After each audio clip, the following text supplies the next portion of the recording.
రేపే last date అని ఉన్నా. అక్క ప్లీజ్ అక్క నీ దండం పెడతా కాలు మొక్కుతా, నా దగ్గర చిల్లికి అవ్వలేదు, నువ్వేం చక్క ప్లీజ్ అక్క నీ కాలు మొక్కుతా, నీకు దండం పెడతాను అక్క. నా సెల్లులో బ్యాలెన్స్ అయిపోయి 2 నెలలు అవుతుంది అక్క. ప్లీజ్ అక్క మీకు దండం పెడతా కాలు మొక్కుతా, నా సిమ్ బ్లాక్ చేయకుర్రి, ఒక్కసారి రీఛార్జ్ చేయరు అక్క, మీకు కాలన్నా మొక్కుతా.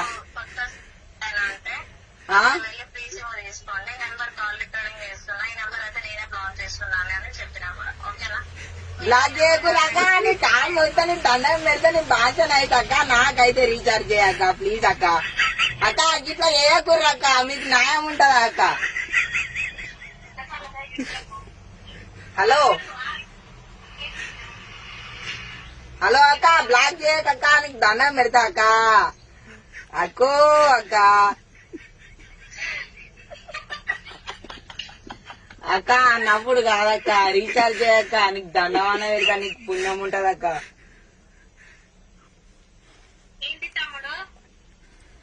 అక్క సిమ్ బ్లాక్ చేయకుర్రి అక్క, రీఛార్జ్ అయిపోయినాయి, రీఛార్జ్ చేయరు.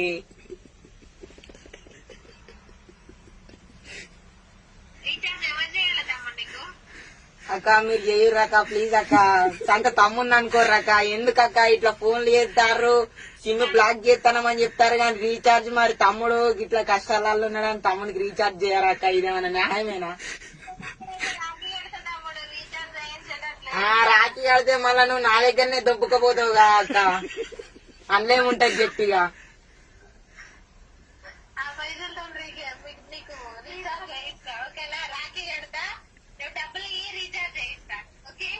నేనే బుచ్చే బతుకుతానక్క, నీకేనా డబ్బులు ఇవ్వాలక్క, నాకు రీఛార్జ్ చేయక్క, ఇది ఏందక్క టార్చరు?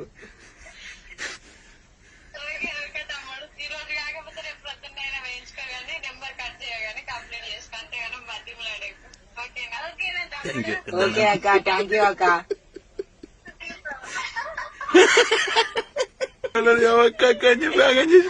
మెల్లమెల్ల డీల్ చేయాలి మరి, సిమ్ బ్లాక్ చేస్తే దగ్గర 5-6 నెలలు అవుతుంది, చిల్లి గవ్వ కూడా లేవు, బ్యాలెన్స్ కూడా మేస్తలేను. మంచిగా నా తందర నేను ఉన్నప్పుడు ఫోన్ లో బ్యాలెన్స్ అయిపోయినాయి, ఫోన్ లో బ్యాలెన్స్ అయిపోకూడదు దాని తప్పు. నేను పైసలు వేయించిన నెల అయింది అయిపోయినాయి, మళ్ళీ నా దగ్గర పైసలు నెల అది అర్థం చేసుకోవద్దా?